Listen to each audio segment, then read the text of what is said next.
ऑफिसमध्ये आलेलो आम्ही जे मुख्य अधिकाऱ्यांना निवेदन देण्यासाठी रिपब्लिकन पार्टी ऑफ इंडियाच्या वतीने आज निवेदन देण्यासाठी आलेलो आहे।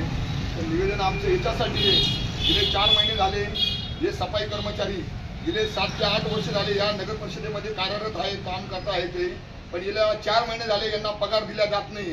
तर आज यांच्या कुटुंबावर उपासमारीची वेळ आलेली आहे। यांना असा प्रश्न पडलेला आहे का आपली उपजीविका आपण कशी चालवायची, नगर परिषद एकीकडे काम करून घेते आणि पगार मिळत नाही, अशी मोठी यांच्यापुढे एक शोकांतिका निर्माण झालेली आहे। का न्याय कोण देणार आपल्याला, असा प्रश्न या लोकांना भेडसावत आहे। का लवकरात लवकर यांना पगार दिला पाहिजे। नगर परिषदेने ठेकेदाराकडे हे नगर परिषद कर्मचारी जेव्हा मागणी करता का आम्हाला पगार द्या तुम्ही, तर त्यांना उडवडीचे उत्तर देण्यात येतात।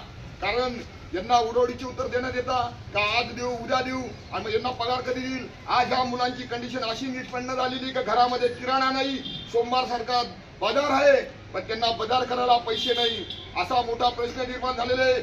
सकाळी हे मुलं कामाला येतात पण यांच्याकडे आपल्या मुलाला खाऊ घेऊन जाण्यासाठी 5 रुपये सुद्धा नसतात। मग अशी परिस्थिती ह्या कर्मचाऱ्यांपुढे पडलेली आहे का आपण न्याय कोणाकडे मागायचा।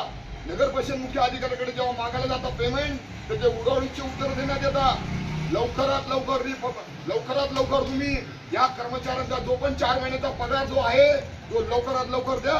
तर येणाऱ्या काळामध्ये Republican party of India Nashik जिल्हा उपाध्यक्ष यांच्या वतीने तीव्र स्वरूपाचे आंदोलन छेडण्याशिवाय राहणार नाही, याची दक्षता शासनाने घेण्यात यावी।